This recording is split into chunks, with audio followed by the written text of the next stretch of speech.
வணக்கம். ஆகஸ்ட் மாதம் 15ஆம் தேதிக்குரிய இலங்கையின் முக்கியமான செய்திகளோடு உங்களை சந்திக்கிறேன். இந்த ஆகஸ்ட் மாதம் 15ஆம் தேதி கடந்து 16ஆம் தேதிக்குள் நாங்கள் கால் பதித்தாலும் இந்திய சுதந்திர தினத்தின் மகிழ்ச்சியான வாழ்த்துக்களை இந்திய நண்பர்கள் அத்தனை பேருக்கும் தெரிவித்துக் கொள்வோம். இந்தியாவின் சுதந்திரம் எவ்வளவு தூரம் இலங்கைக்கான தாக்கத்தை செலுத்தியது என்பதும் இன்றைய கால இலங்கையின் நிலையோடு இந்தியாவுக்கு இருக்கின்ற இந்த தொடர்புகளையும் பற்றி நாங்கள் சுருக்கமாக சில விடயங்களை பார்க்க வேண்டியது அவசியமாகிறது. விரிவான செய்திகளை பார்க்கும் போது அந்த விடயத்தையும் என்னுடைய கருத்துக்களை பகிர்ந்து கொள்கிறோம். இதுவேளை இந்த காலகட்டத்தில் இப்போது கனடா என்பது இலங்கையின் அரசியலில், குறிப்பாக இலங்கையின் தமிழரின் அரசியலில் மிக முக்கியமான ஒரு தாக்கம் செலுத்துகின்ற நாடு என்பது அனைவரும் அறிந்தது. இலங்கைக்கு அடுத்தபடியாக ஈழத்தமிழர் அதிகமாக வசிக்கின்ற நாடுகளில் ஒன்று கனடா என்பது அனைவருக்கும் தெரியும். அந்த கனடியன் அரசியலில் கூட இலங்கையரின் தாக்கம் கொஞ்சம் கொஞ்சமாக அதிகரித்து வருகிறது என்பதை யாரும் ஏற்றுக்கொள்வார். அப்படி இருக்கும்போது கனடா எடுக்கவிருக்கின்ற ஒரு நடவடிக்கையும் கனடாவில் இடம்பெறுகின்ற ஒரு விடயத்துக்கான எதிர்வினையும் இலங்கையின் அரசியலில் சில மாற்றங்களை எதிர்வரும் நாட்களில் கொண்டு வருமா என்ற கேள்வியை நான் இந்த செய்திகளை கொண்டு வரும்போது கொண்டு வருகிறேன். இதுவேளை இலங்கையை பொறுத்தவரையில் இன்றைய நாளில் தேர்தல் வேட்புமனு தாக்கல் இடம்பெற்றன. 39 வேட்பாளர்கள் போட்டியிடுகின்றார்கள் ஒரு கதிரைக்காக. ஆனால் உண்மையில் இந்த சீரியஸ் வேட்பாளர்கள் என்று சொல்லக்கூடிய வெற்றி பெறுவது நோக்கம் என்று கருதி இந்த தேர்தலில் இறங்கி இருப்பவர்கள் 4 அல்லது அதிகபட்சம் 5 பேர் என்றுதான் நாங்கள் இங்கே குறிப்பிடலாம். ஒரு நோக்கத்தின் அடிப்படையில் இந்த தேர்தலில் ஈடுபடுவோர் உண்டு, மேலும் ஒரு 2-3 பேரை நாங்கள் குறிப்பிடலாம். அது நீங்கள் அறிந்தது ஓரளவுக்கு விமர்சனங்களுக்கு உள்ளாக்கக்கூடியது. இப்படி இருக்கும் போது இதிலே வெற்றி பெறக்கூடிய அதிக வாய்ப்புடையவராக ஒருவர் அல்லது இருவர் எங்களுக்கு தெரிவார்.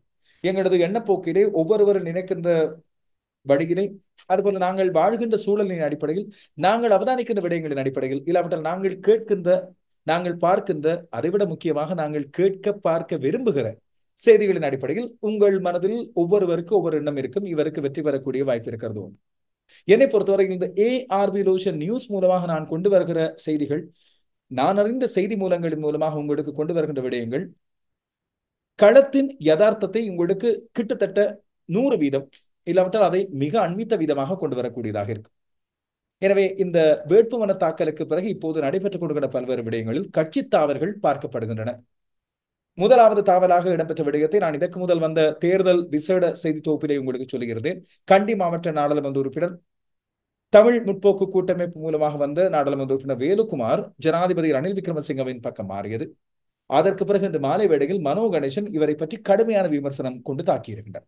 இன்னும் 2 பேர் இந்த இரவு வேளையில், அதாவது ஆகஸ்ட் 15 இரவு வேளையில் மாறுவதாக இருந்தார்கள். ஆனால் அவர்களை சற்று தாமதிக்குமாறு ஜனாதிபதி தரப்பிலிருந்து ஆலோசனை வழங்கப்பட்டிருப்பதாகவும், 16ஆம் தேதி ஜனாதிபதியின் தேர்தல் மேடையில் அதில் ஒருவரும், 17ஆம் தேதி இன்னொருவருமாக இந்த 2 பேரையும் வெளியே கொண்டு வருவது பற்றி ஜனாதிபதி சொல்லியிருப்பதாகவும், இவர்கள் யார் என்று உங்கள் மத்தியில் ஒரு கேள்வி எழலாம். அவர்களை பற்றி நான் சொல்கிறேன். இந்த கட்சி தாவல்களுக்கு பல கோடி ரூபாய்கள் புரள்வதாக ஒரு பக்கம் செய்திகள் வெளிவந்த வண்ணம் இருக்கின்றன. இன்றைய கால கட்ட அரசியல் நிலவரங்களை பற்றியும் ஒரு சில விடயங்களை பார்ப்போம். ஒரு சில அலசல்களை பார்ப்பது முக்கியமாக அமையும். எனவே நீங்கள் குறிப்பாக புலம்பெயர் தேசங்களில் வாழ்வோருக்கும் இப்போது இருக்கின்ற யதார்த்தமான கள நிலைமைகளை புரிந்து கொள்ளக்கூடியதாக இருக்கு. நான் விமர்சனங்களை பொறுத்தவரையில் எப்போதும் ஏற்றுக்கொள்கின்ற ஒருவன். எனது மனதில் படுகின்ற விடயங்களை மிக தெளிவாக தருவதில் எனக்கு எப்போதுமே தயக்கமே கிடையாது. அதுவேளை எந்த விதமான விமர்சனங்களாக வந்தாலும் நான் அதை ஏற்றுக்கொள்வதோடு எந்த ஒரு அரசியல்வாதி பற்றியும் என்னுடைய விமர்சனங்களை தயக்கமில்லாமல் கொண்டு வருவேன் என்பதை இங்கே வெளிப்படையாக சொல்லி வைக்கிறேன். இதுதான் கடந்த 2-3 வருடங்களாக எனக்கும் இந்த செய்தி தடத்தின் மூலமான உங்களுக்கும் இருக்கிற முக்கியமான உறவு. இப்போது விரிவான செய்திகளுக்கு செல்வோம்.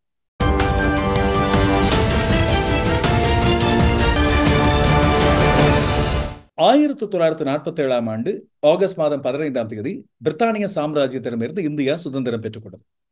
இந்தியாவின் சுதந்திரத்துக்கு விலை பெறுது மிகப்பெரிய யுத்தங்கள், ஏராளமான உயிர்களை பறிகொடுத்து ரத்தம் சிந்தி, கத்தியும் வாழும் அம்பும் கொண்டு மோதி, பின்னர் சிப்பாய் கலகங்களில் ஈடுபட்டு, அதற்கு பிறகு இதெல்லாம் முடியாது, ஏராளமான உயிர் பறிகள் இடம்பெறுகின்றன என்று அகிம்சை வழியில் இறுதியாக போராடி இந்தியா சுதந்திரம் பெற்றுக் கொண்டது.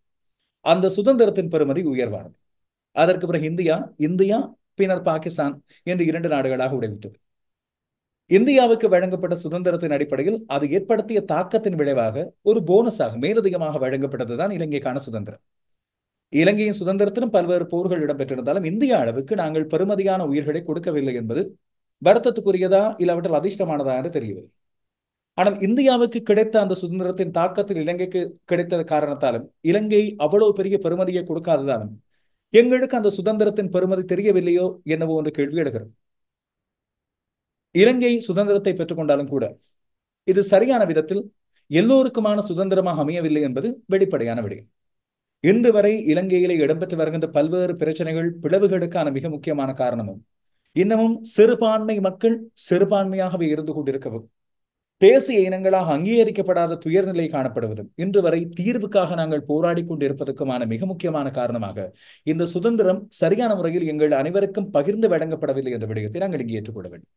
எனவே இந்தியாவின் சுதந்திரத்தின் போது பெருமையோடு நாங்கள் இலங்கையில் இருந்து வாழ்த்துக்களை சொல்லும் போது நாங்கள் முற்றுமுழுதாக சுதந்திரம் அடையாத ஒரு இனங்களாக இலங்கையிலே வாழ்ந்து கொண்டிருக்கிறோம் என்ற துயரத்தையும் இந்த இடத்திலே பகிர்ந்து கொள்ள வேண்டியதும் பதிய வேண்டியதும் அவசியமாகப்படுகிறது. எனக்கு பேசாமல் நாங்கள் பிரித்தானியாவுக்கு அடிமைகளாகவே இருந்துவிட்டு போயிருக்கலாம். குறைந்தபட்சம் இப்போது வெளிநாடுகளில் நாங்கள் வாழ்கின்ற புலம்பெயர் தமிழர்களைப் போல எங்கள் நாட்டிலும் வெள்ளைக்காரர்களுக்கு கீழே வாழ்ந்துவிட்டு போயிருக்கலாம். அங்கே அனைவரும் ஒரு சமமாக மதிக்கப்பட்டிருப்பார்கள் என்று சொல்லிய ஒரு எண்ணம் வந்து எங்கள் எல்லோரது மனதிலும் ஆழ பதிந்திருக்கிறது என்பது காலத்தின் துயரம்.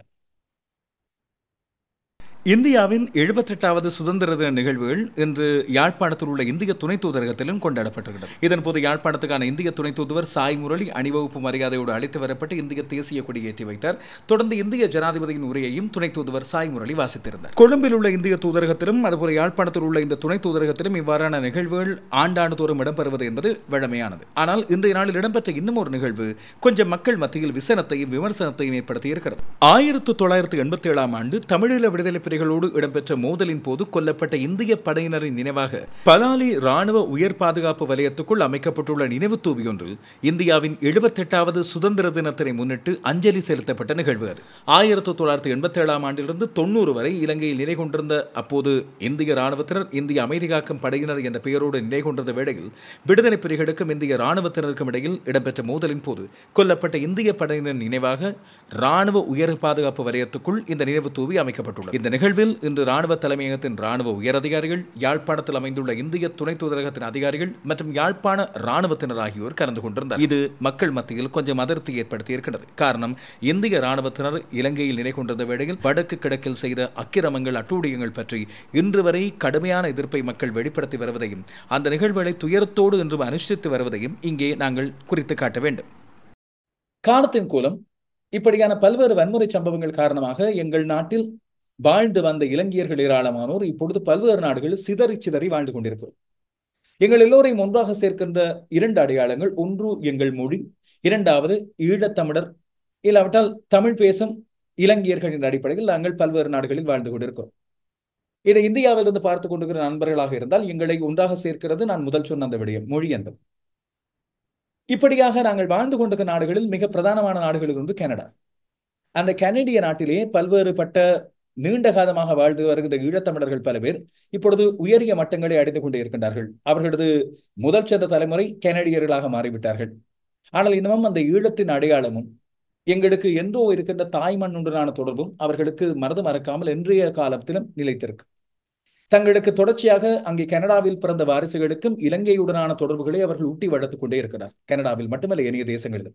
ஆனால் இன்று இப்போது சொல்ல போகின்ற செய்தி கனடாவை பற்றியது என்ற காரணத்தால் தனியே கனடியர்களை பற்றி மட்டுமே பேசுகிறேன். இந்த கனடா அங்கே இப்போது இலங்கையின் பல்வேறுபட்ட அடையாளங்களை கொண்ட பல பேரை இப்பொழுது தன்னுடைய நாட்டின் நாடாளுமன்றத்திலும் தன்னுடைய நாட்டின் பல்வேறு செயற்பாடுகளிலும் உள்வாங்கிக் கொண்டே இருக்கு.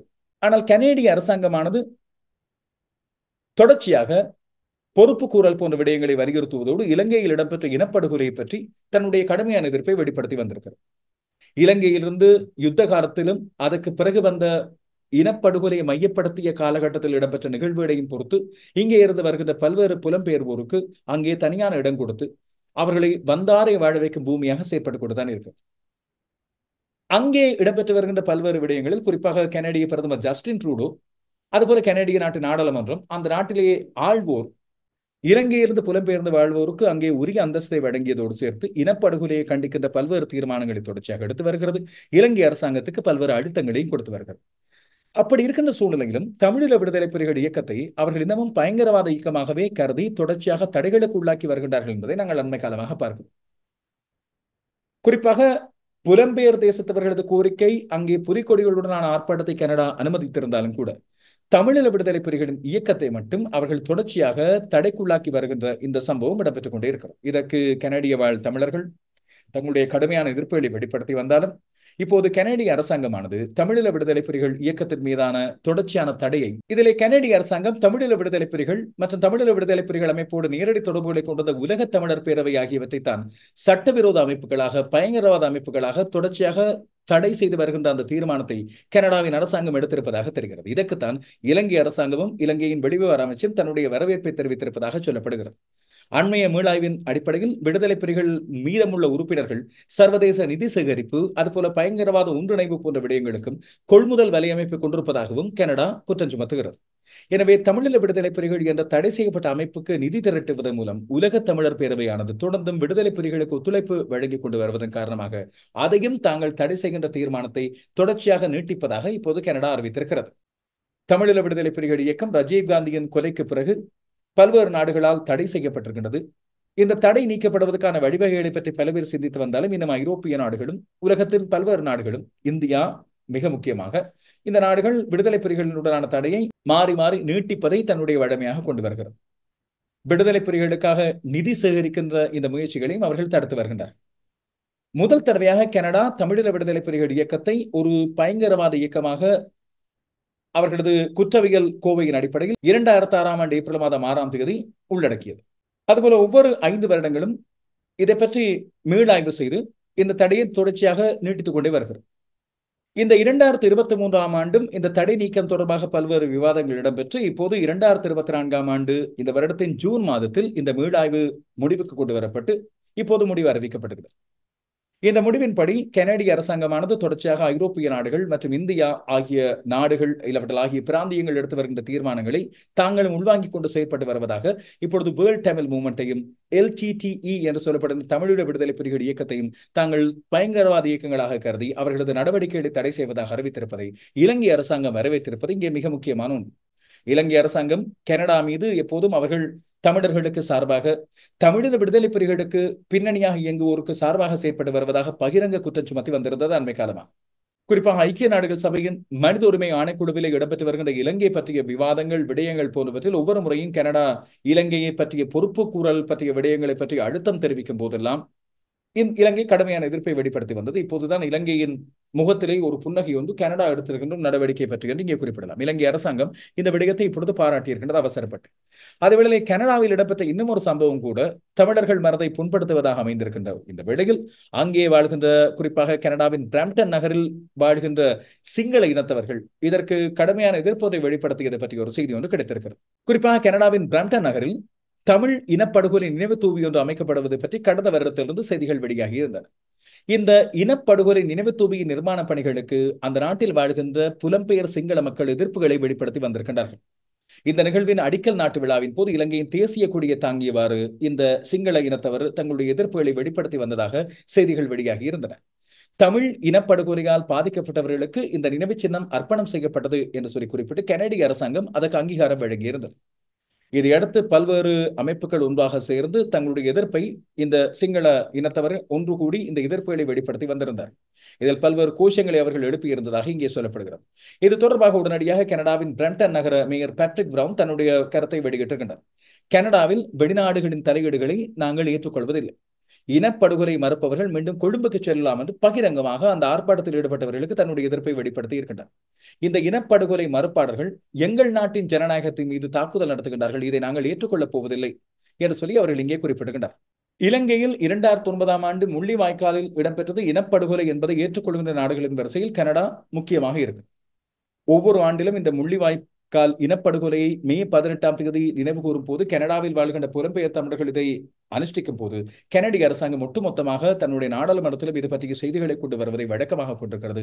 இது இலங்கை அரசாங்கத்துக்கு தொடர்ச்சியாக உறுத்தலாக இருந்து வருகின்ற வேளையில் விடுதலை புலிகள் வேறு, இனப்படுகொலை இடம்பெற்ற அந்த சம்பவம் வேறு என்பதில் கனடா மிக தெளிவாக ஒரு பக்கம் இருந்து கொண்டிருக்கிறது என்பதையும் இங்கே வலியுறுத்தி காண்பிக்க வேண்டும். எனவே இந்த 2 விடயங்களில் கனடா தன்னுடைய தெளிவான நோக்கத்தை வெளிப்படுத்தி இருப்பதாக கருதப்படுகிறது. அவதானித்திருப்போம் இந்த செய்திகள் பற்றி. இப்போது இலங்கையின் தேர்தல் அரசியல் விடயங்களுக்கு வருவோம். இன்றைய நாளில் அதாவது ஆகஸ்ட் 15ஆம் தேதி இடம்பெற்ற தேர்தல் வேட்புமனு தாக்கல் பற்றிய முழுமையான விவரங்களையும் 39 போட்டியிடுகின்ற வேட்பாளர்களை பற்றிய விடயங்களையும் அந்த நாளில் இடம்பெற்ற சம்பவத்தை பற்றியும் தனியான தொகுப்பாக கொண்டு வந்தது. அதற்கு பிறகு இடம்பெற்ற முதலாவது கட்சி தாவலாக கண்டி மாவட்ட நாடாளுமன்ற உறுப்பினர் வேலுக்குமாரின் தாவல் இடம்பெற்றிருந்தது. இது ஒரு பக்க விமர்சனங்களை எழுப்பியிருக்க மனோ கணேசன் தன்னுடைய கடுமையான எதிர்ப்பை இதை பற்றி வெளிப்படுத்தி இருக்க, மறுபக்கம் இன்னும் பல கட்சி தாவல்களுக்கு தயாராக இருப்பதாக சொல்லப்படுகிறது. முதலில் வேலுக்குமார் மனோ கணேசன் விவகாரத்தை நாங்கள் பார்த்துவிட்டு வரலாம். தமிழ் முற்போக்கு கூட்டமைப்பு சார்பாக நாடாளுமன்ற உறுப்பினராக தெரிவு செய்யப்பட்டவர் வேலுக்குமார், கண்டி மாவட்டத்தில். இதை பற்றி மனோ கணேசன் மிக தெளிவாக தன்னுடைய அறிக்கை ஒன்றில் குறிப்பிட்டு கடுமையாக சாடியிருந்தார். ஒரு நேரடி சாடலாக அமைந்திருந்தது. கண்டி கடுதை நொண்டி குதிரையோடு சேர்ந்திருப்பதாக மனோ கணேசன் தன்னுடைய ஊடக அறிக்கையிலே தெரிவித்திருந்தார். வேலுக்குமார் என்பவர் தன்னுடைய கட்சியின் கடைசி வரலாற்று குப்பை என்று சாடியிருக்கின்றார் மனோ கணேசன். ஜனநாயக மக்கள் முன்னணி தமிழ் முற்போக்கு கூட்டணியின் தலைமை குழுக்களின் மெய்நிகர் கூட்ட முடிவுகளின்படி கண்டி மாவட்ட நாடாளுமன்ற உறுப்பினர் எம் வேலுக்குமார் உடனடியாக கட்சி கூட்டணி பதவிகளிலிருந்து நீக்கப்பட்டிருக்கின்றார் என்ற அறிவித்தலை இங்கே கொண்டு வந்திருக்கிறார். கண்டி மாவட்ட மக்களுக்கும் தமது கட்சிக்கும் இவர் செய்துள்ள துரோகம் மன்னிக்க முடியாதது என்று குறிப்பிடுகின்றார் மனோ கணேசன் தன்னுடைய ஊடக அறிக்கையில். 2010ஆம் ஆண்டு நாடாளுமன்ற தேர்தலில் கண்டி மாவட்டத்தில் தனக்கு எதிராக கடுமையான இனவாத வன்முறையில் ஈடுபட்டிருந்தார்கள் என்று சொல்லி குறிப்பிடுகின்ற மனோ கணேசன் முன்னைய சம்பவங்களை ஞாபகப்படுத்தி எத்தனை தியாகங்களின் மத்தியில் தங்கள் கட்சி கண்டியிலே ஒரு முக்கியமான இடத்தை பெற்றுக்கொண்டு முதலாவது நாடாளுமன்ற உறுப்பினரை மிக நீண்ட காலத்துக்கு பிறகு தெரிவு செய்தது என்று சொல்லி இங்கே குறிப்பிட்டிருந்தார். எனவே கண்டி பிரதேசத்தில் கடுமையான வன்முறையை தனக்கு எதிராக கொண்டு வந்த அந்த நபருடனேயே இப்போது வேலுக்குமார் சேர்ந்து கரங்கோர்த்திருக்கிறார். வேலுக்குமாரின் கட்சி தாவலின் பின்னணி என்னவாக இருக்கும் என்பதை ஊகிப்பது கடினமானது அல்ல என்று மனோ கணேசன் தன்னுடைய ஊடக அறிக்கையில் தெரிவித்திருக்கிறார். தன்னுடைய தந்தையின் பிறந்த மற்றும் சொந்த ஊர் கண்டி என்று சொல்லி குறிப்பிடுகின்ற மனோ கணேசன் தன்னுடைய பாடசாலை கல்வியையும் கண்டியில் கற்றுக்கொண்டதாகவும், இந்த கண்டி மாவட்டத்தில் 15 வருடங்களாக ஒரு தமிழ் நாடாளுமன்ற உறுப்பினர் இருக்கவில்லை என்ற வரலாற்று தேவையை நிறைவேற்றவே தான் தன்னுடைய சொந்த உயிரை பணயம் வைத்து கடும் போராட்டத்தின் மத்தியில் 2010ஆம் ஆண்டு நாடாளுமன்ற தேர்தலில் கண்டி மாவட்டத்தில் போட்டியிட்டேன். அந்த தேர்தலில் தான் தோல்வி அடையவில்லை, ஆனால் இனவாத வன்முறையால் தன்னுடைய வெற்றி தடுக்கப்பட்டது என்று சொல்லி குறிப்பிடுகின்றார் மனோ கணேசன். 2010ஆம் ஆண்டு தேர்தலில் தன்னுடைய தேர்தல் பிரசார முகாமையாளராக வேலுக்குமார் தொழில் செய்தார் என்று சொல்லி குறிப்பிடுகின்றார் மனோ கணேசன். இப்போது 2010ஆம் ஆண்டு தேர்தலில் தமக்கு எதிராக வன்முறையில் ஈடுபட்ட அதே கட்சியோடு வேலுக்குமார் சேர்ந்திருக்கிறார். இதன் மூலம் இவரை நாடாளுமன்றத்துக்கு கொண்டு சென்ற கட்சி தலைமை வாக்களித்த மக்களின் அனைவரின் முகங்களிலும் இவர் கரி பூசி இருக்கிறார் என்று குறிப்பிடுகிறார். இது மட்டுமல்லாமல் இந்த கட்சி தாவலின் பின்னணியில் பணம் இருக்கிறது, சலுகை இருக்கிறது என்று மனோ கணேசன் மறைமுகமாக சுட்டிக்காட்டுகிறார். ரணில் விக்ரமசிங்க என்ற கொழும்பு நொண்டி குதிரையோடு சேர்ந்துள்ள கண்டி கடுதையை வேலுக்குமார் என்று கடுமையாக சாடியிருக்கிறார்.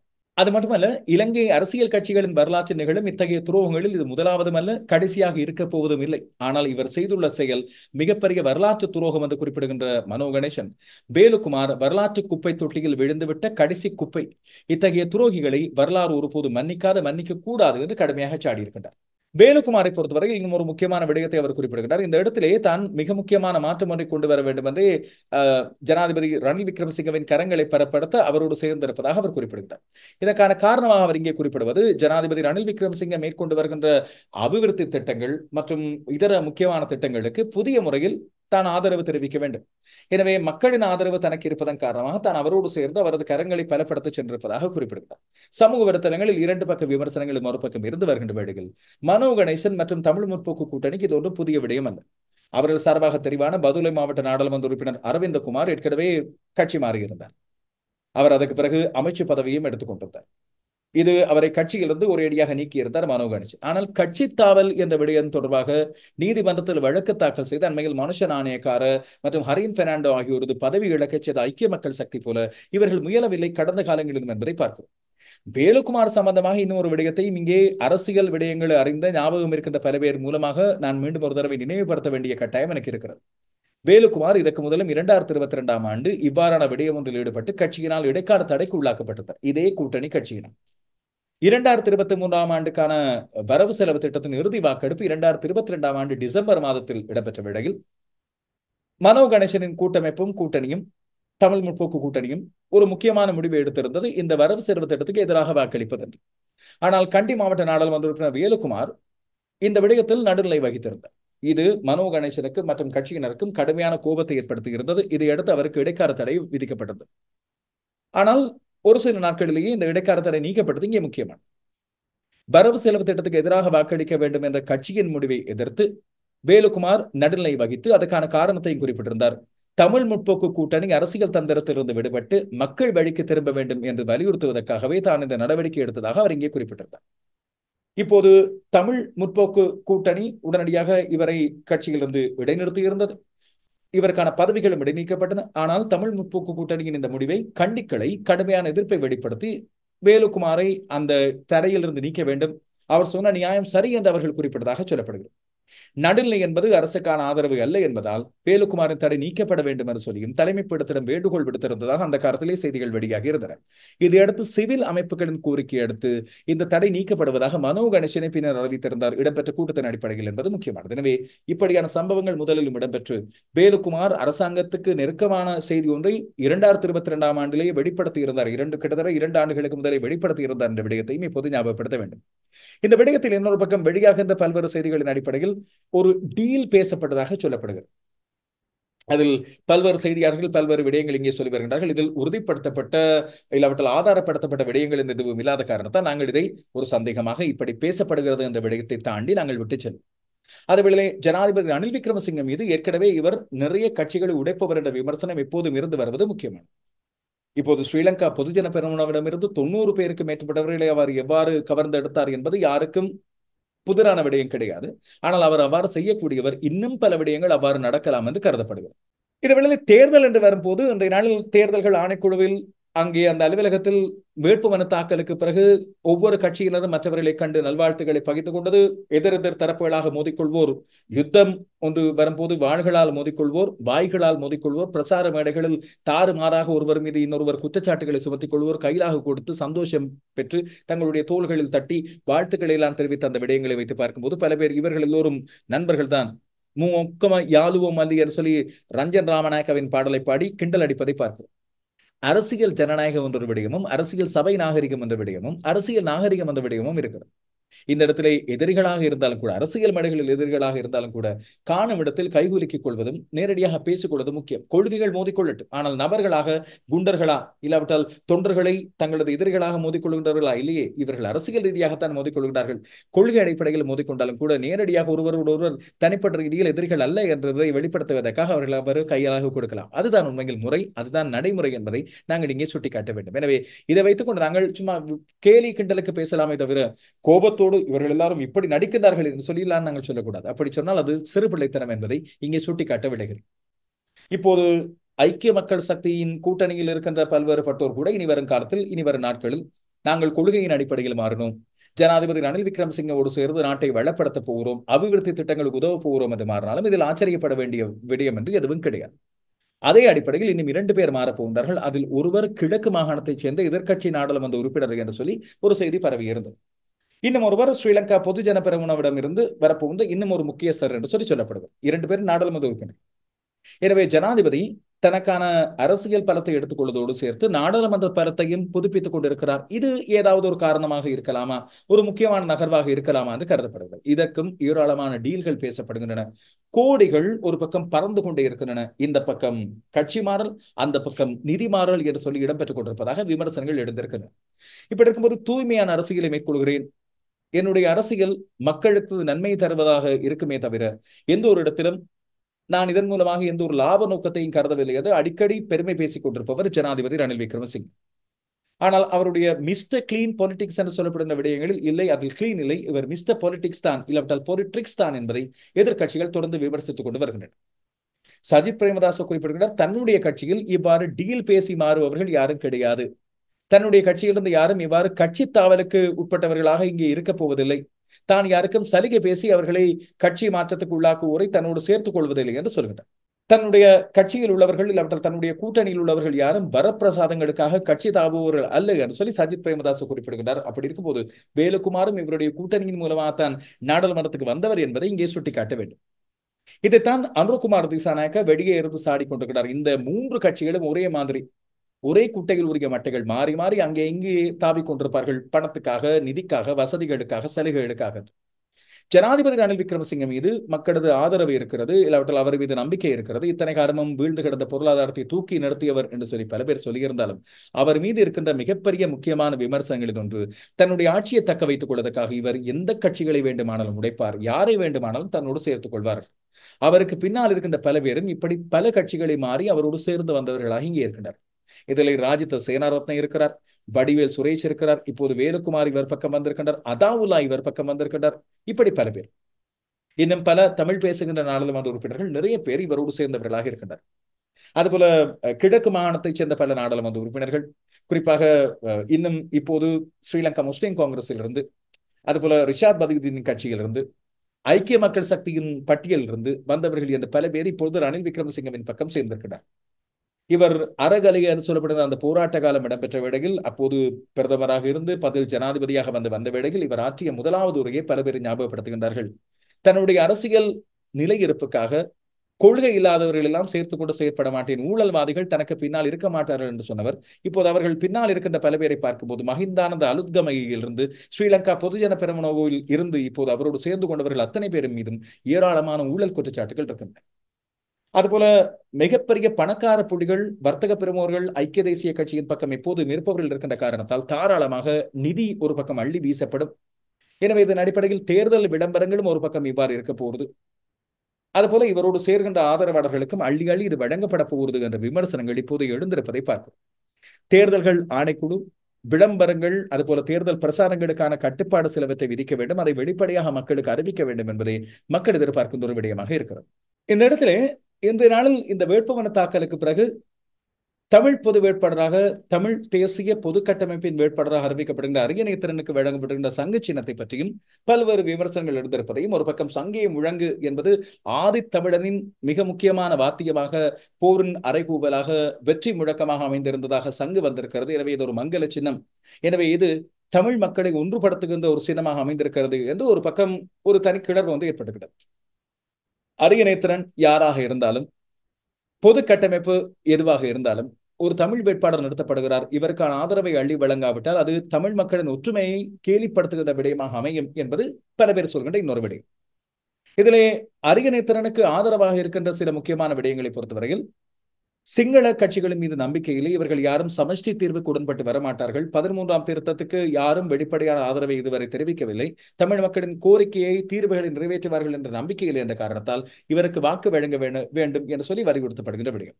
இவருக்கு எதிராக இருக்கின்ற இன்னும் ஒரு காரணியை பார்த்தால், தமிழ் மக்களின் வாக்குகளை அதிகமாக பெற்ற கட்சிகள் 2, அதிகமான நாடாளுமன்ற உறுப்பினர்களை கொண்டிருக்கின்ற அமைப்புகளாக இருக்கின்ற தமிழரசு கட்சியும் தமிழ் தேசிய மக்கள் முன்னணியும் இவரை அங்கீகரிக்கவில்லை. அதுபோல ஏனைய ஒன்றுபட்ட அமைப்புகள் கூட இவருக்கு முழுமையான ஆதரவை தெரிவிக்காமல் கொஞ்சம் நடுவர் போக்கை கடைபிடித்துக் கொண்டிருக்கிறார் என்று சொல்லப்படுகிறது. இன்னும் ஒன்று, இவர் தமிழரசு கட்சியைச் சேர்ந்த மத்திய குழுவில் இருந்தவர், அவர்களது அனுமதி இல்லாமல் போட்டியிடுகிறார் என்று வரும்போது அங்கேயே முதலாவது கட்சிக்கான துரோகம் இழைத்து விட்டார் என்று சொல்லப்படுகின்ற விமர்சனங்கள். இன்னும் ஒன்று, இவர் பொதுவாக மக்களின் ஆதரவு பெற்றவர் ஒருவர் கிடையாது. எனவே தெரிந்த முகம், பிரபலமான முகம், அறிந்த முகம், மக்களது நம்பிக்கை வந்த முகமாக இவர் இல்லை என்ற காரணத்தால் சில வேளைகளில் இவரது கொள்கையை அடிப்படையாக கொண்டு இவர் நிறுத்தப்பட்டிருந்தாலும் கூட தோல்வி அடையக்கூடிய வாய்ப்பு இருப்பதாக சொல்லப்படுகின்றபடி, அரியநேத்திரனை நிறுத்தியவர்களும் பெரிய அளவில் மக்கள் ஆதரவு பெற்றவர்கள் கிடையாது என்பது ஏற்றுக்கொள்ளப்படக்கூடிய. டெலோவுக்கு ஒரு சில நாடாளுமன்ற உறுப்பினர் பதவிகள் இருக்கின்றன, ஆனால் அவர்கள் தமிழரசு கட்சி என்ற வீட்டு சின்னத்தின் கீழே போட்டியிட்டு தான் அந்த இடத்தை எடுத்துக்கொண்டார்கள். அவர்களுக்கு குறிப்பிட்ட சில பிராந்தியங்களில் மட்டும் ஆதரவு இருக்கிறது என்பது ஒரு நிச்சயமாக ஏற்றுக்கொள்ளப்படக்கூடிய ஒரு வாதம். இதுபோல அரியநேத்திரன் கிழக்கு மாகாணத்தின் மிக முக்கியமான அரசியல் பிரமுகரில் ஒருவராக இருந்தவர், மட்டக்களப்பின் நாடாளுமன்ற உறுப்பினராக இருந்தவர். கடந்த காலங்களில் நாடாளுமன்ற உறுப்பினராக இருந்த பிறகு இப்போது நிராகரிக்கப்பட்ட ஒருவராக மாறியது பெரிய அளவில் மக்கள் மத்தியில் செல்வாக்கு இல்லாதவர் என்பதை காட்டுகிறது என்பதும் இவருக்கு எதிரான ஒரு விடயமாக இங்கே இருக்கிறது. இந்த இடத்திலேதான் மக்களது கருத்துக்கள் இனி வரும் காலத்தில் இவர்களது தரப்பால் முன்வைக்கப்படுகின்ற நியாயங்களின் அடிப்படையில் மாறுபடக்கூடும். சில வேளைகளில் இப்போது இந்த பொது வேட்பாளர் என்ற விடயத்துக்கு எதிர்ப்பு தெரிவிப்போர் இது ஒரு வீண்வெறியமான விடயம், எங்களது ஒற்றுமையை கேலி செய்கின்ற விடயமாக இறுதியாக மாறிவிடப் போகிறது, தமிழ் மக்கள் ஒன்றுபட்டு இவருக்கு வாக்களிக்க மாட்டார்கள். முன்பு இடம்பெற்ற தேர்தல்களின் போது எல்லாம் ஒன்றுபட்டு தமிழ் மக்கள் தமிழ் தேசியம் என்ற ஒரு விடயம் கருதி எங்களது நாடாளுமன்ற உறுப்பினர்களை ஒற்றுமையாக அனுப்பி வைத்தது. இப்போது அந்த ஒற்றுமையை சிதைந்து இருக்கிறது என்ற அடிப்படையில் இவரது இருப்பும் இவரது வாக்குகள் சேகரிப்பும் குறைந்துவிடும் என்று சொல்லி ஒரு நம்பிக்கை இனத்தோடு இருக்கின்ற இந்த காலப்போது இனி வரப்போன்ற பிரசாரங்களும் இனி வரப்போன்ற ஒன்றுபட்ட முயற்சிகளும் தான் இவர் பக்கம் நம்பிக்கையை கொண்டு வரக்கூடியதாக இருக்கு. இப்படி இருக்கின்ற வேளையில் இந்த சங்கு சின்னம் பற்றியும் ஒரு சில கேள்விகள் வந்திருந்தது. சங்கு என்பது ஏற்கனவே தேர்தல்களில் பயன்படுத்தப்பட்ட ஒரு சின்னமாக, ஒரு கட்சியின் சின்னமாக இருந்திருக்கிறது என்பது ஒரு சிலருக்கு ஞாபகம் இருக்கின்ற விடயம். சில பேருக்கு இது புதிதாக இருக்கலாம். ஜாத்திக ஹில உரிமைய இந்த கட்சியின் பெயரை நீங்கள் அறிந்திருக்கிறீர்களா? கடும் மோசமாக சிங்கள துவேஷத்தை கக்கியோர் சிங்கள இனவாத கட்சி. இந்த ஜாத்திக ஹில உரிமையின் சின்னமாக சங்கு முன்பு தேர்தல் களத்திலே பயன்படுத்தப்பட்டுகிறது. ஒரு கட்சியாக ஜாத்திக ஹில உரிமையை தன்னை பதிவு செய்து கொண்ட வேளையில் இந்த சங்கு சின்னம் அவர்களது தேர்தல் சின்னமாக இருந்திருக்கிறது. 20 ஆண்டுகளுக்கு முதல் அப்போது இருந்த வணக்கத்துக்குரிய ஓமல்பே சோபித்த தேரோவினாலும் அவரை சார்ந்தவரினாலும் இந்த கட்சி உருவாக்கப்பட்ட வேளையில் அப்போது பந்துல ஹரிச்சந்திர என்பவர் தான் இதன் பின்புலமாக இருந்திருந்தார்.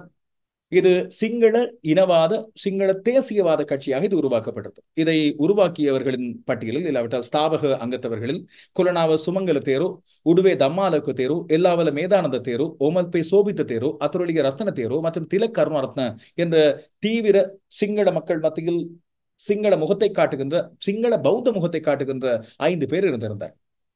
சிங்களத்தின் இனவாத உரிமைகளை கொண்டு செல்ல வேண்டும், அவர்களது பாரம்பரிய உரிமைகளை நிலைநாட்ட வேண்டும் என்று 2004ஆம் ஆண்டு உருவாக்கப்பட்ட இந்த கட்சியானது பௌத்த சிங்கள பேரினவாதத்தின் அடையாளமாக பார்க்கப்படும்.